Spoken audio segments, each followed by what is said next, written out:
નમસ્કાર, ટીવી9 સમાચારો સાથે હું છું જયેશ। રાજ્યભરમાં ભર ઉનાળે જ્યારે આકાશમાંથી અગ્નિવર્ષા વરસી રહી હતી અને એ વખતે આજે વાતાવરણમાં અચાનક જ પલટો નોંધાયો। અનેક સ્થળોએ વાદળછાયા વાતાવરણ વચ્ચે વરસાદી ઝાપટા પડ્યા છે, જેમાં સૌપ્રથમ દાહોદની વાત કરીએ તો અહીં ગરબાડા તાલુકામાં અણધાર્યો કમોસમી વરસાદ વરસ્યો છે। ડાંગ જિલ્લાના વાતાવરણમાં પલટા બાદ ઝરમર વરસાદી ઝાપટું વરસ્યું હતું। આ વાદળછાયા વાતાવરણથી ખેડૂતો ચિંતાતુર બન્યા છે, જ્યારે કે ગિરિમથક સાપુતારામાં ખુશનુમા માહોલ સર્જાયો। આ તરફ વલસાડ જિલ્લામાં પણ વરસાદી છાંટા પડ્યા। ઉમરગામ અને તાપીના સોનગઢમાં કમોસમી વરસાદ પડ્યો છે। છોટાઉદેપુરમાં પણ વરસાદી ઝાપટાથી રસ્તાઓ ભીના થયા હતા।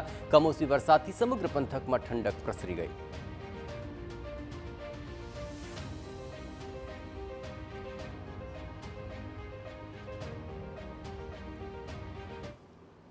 આ તરફ ડાંગ જિલ્લાના વાતાવરણમાં પણ આખરે પલટો આવી ચૂક્યો છે। અનેક વિસ્તારોમાં ઝરમર વરસાદી ઝાપટા પડ્યા।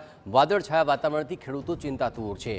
ગિરિમથક સાપુતારામાં વરસાદી ઝાપટાથી ખુશનુમા માહોલ સર્જાઈ ગયો।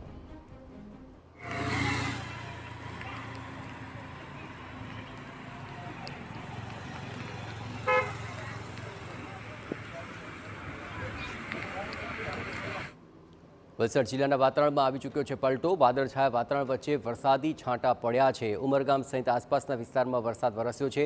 આ કમોસમી વરસાદથી સમગ્ર પંથકમાં ઠંડક પ્રસરી ગઈ છે। તો તાપી સોનગઢમાં કમોસમી વરસાદનું આગમન નોંધાયું છે। સવારના અરસામાં જ વાતાવરણમાં પલટો આવી ગયો। આ કમોસમી વરસાદથી ખેડૂતોની ચિંતા ચોક્કસ વધી છે।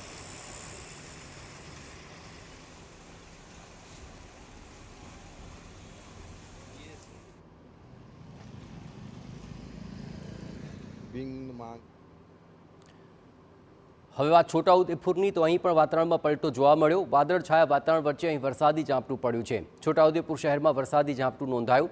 આ વરસાદી છાંટાથી રસ્તાઓ ભીના થઈ ચૂક્યા હતા।